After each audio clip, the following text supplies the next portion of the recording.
This is all you can do, huh? Pitiable deliverer.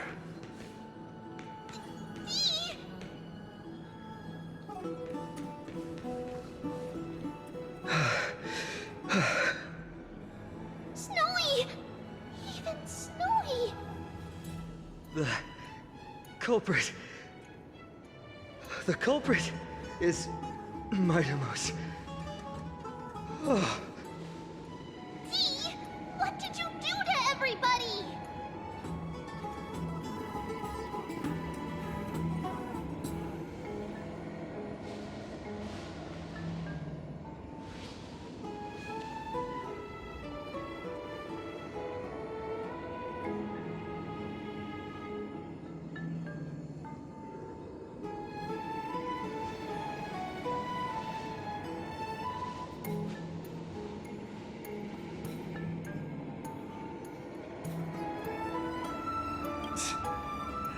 It's just another duel where I claimed victory. Duel? As I expected. On the surface, these two are the mightiest warriors in the Holy City, but they're still impulsive youths at heart. Speak up, Mydei. Tell us exactly what kind of foolishness you and Phainon indulged in this time.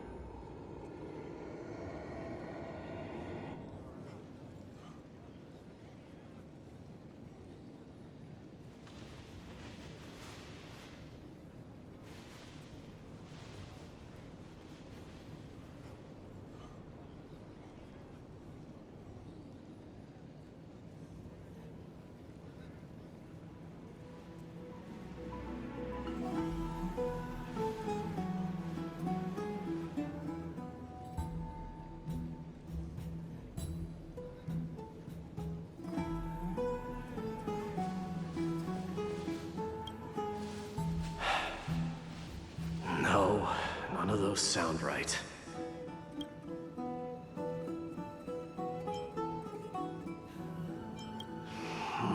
Forget it.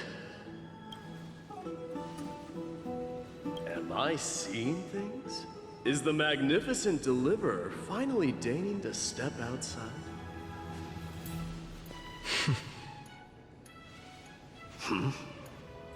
What kind of response is that? Nothing. I was just imitating your usual response. I don't feel anything special from you. Have you passed the demigod trial? The ritual hasn't reopened yet. In case you forgot, it hasn't been that long since I pulled you out of the trial. I didn't forget. Then, you're welcome. In twilight's last gleam, Makima stands bold. Her walls sturdy, tales untold. Dreaming of her fruitful gardens, pilgrims arrive from distant lands. Figs and olives, oh so grand. Yet little do they know that they will step into flames, fuel to the fire, a burning brand. What are you playing at this time? I just felt like reciting a few lines of poetry.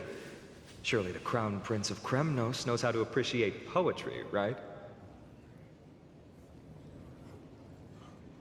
Kremnoans steer clear of such weak literature. But my library doesn't lack collections of this kind. These lines express the poet's yearning for their home, just as Akama is distant from many people's homes. I know how to interpret poetry, Haikis.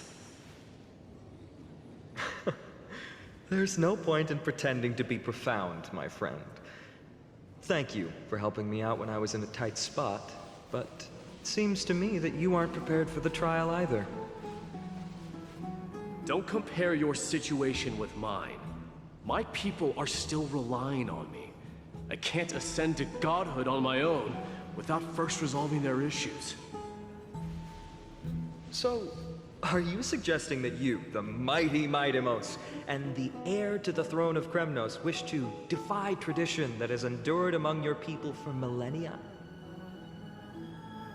I'm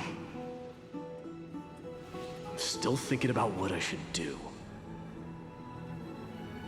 Never mind. It's probably not my place to offer you counsel. An idea does strike me, though. Go ahead. Let's see what terrible ideas you've come up with this time. Maybe we both need to relieve some stress. Come, Mydei, let's recommence our previous competition. This time, we'll see who can stay in the super hot bath for longer.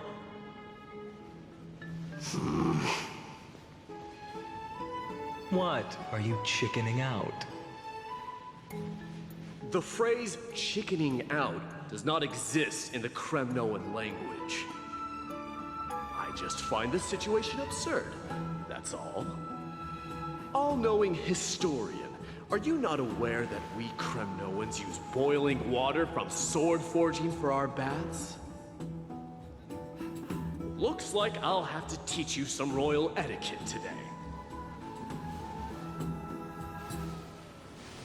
And thus, an unprecedented sauna battle commences! With unparalleled resolve, the two warriors' determination even alters the very hue of the steam. Flames intertwine with scalding vapor, reaching toward the heavens, shrouding the sky and the sun. The spectacle is so magnificent that none dare gaze upon it directly. Since we can't see what's happening in the competition, why don't I regale you with a tale of kings to pass the time?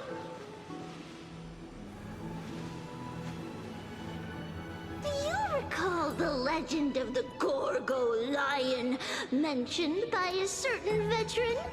The central figure, the main character, was not the sole sovereign of that land. An oryx stood as its formidable rival.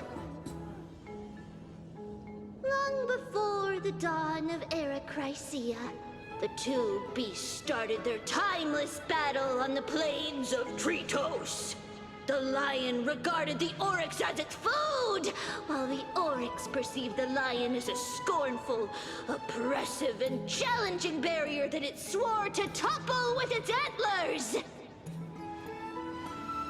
For tens of thousands of years, without respite, the two creatures thus continued their relentless pursuit and rivalry.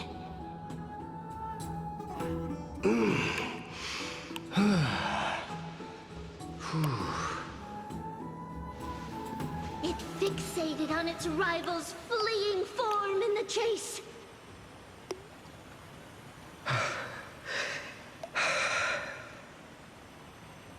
It set its sights on the other's neck, nearly within reach.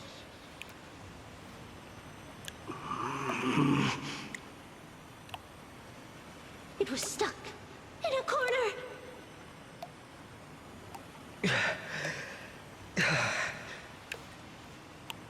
It had nowhere to escape. On the land of Amphorius, some lives meet their end at dusk, some at dawn, and yet others are fated to perish under the blistering sun at noon. And at last, the most scorching moment of the day descended upon them.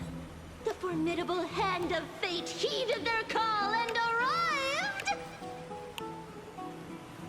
My lords, would you like me to reduce the temperature a little?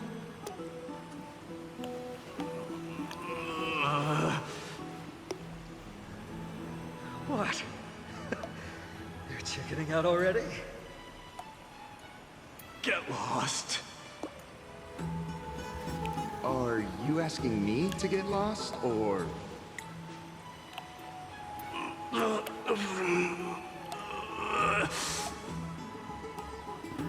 Do whatever you want. Oh, please forgive my presumptuousness, my lords.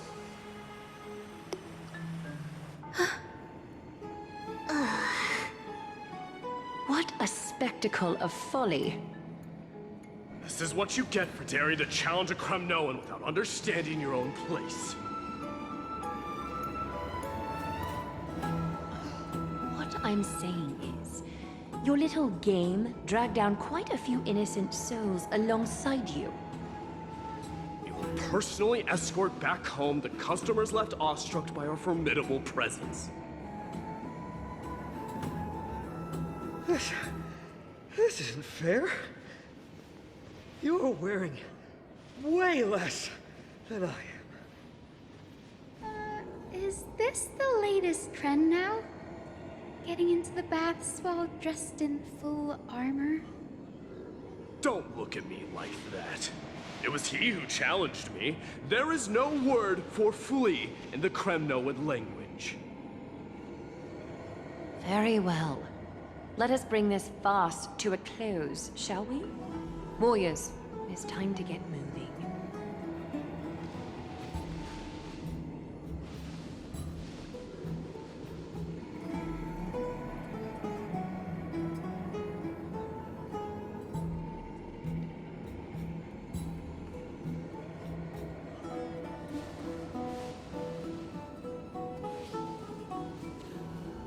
Alas, the flame chase journey is destined to be a lengthy one, replete with obstacles.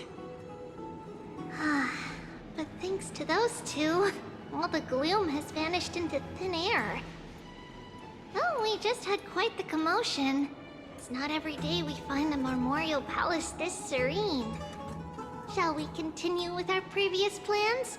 Hyacinth, would you care to join us? Such an empty bath is indeed a rare sight. I was looking forward to unwinding after work. I'd be delighted to accept your invitation, Lady Treevee. How about we go to the biggest bath?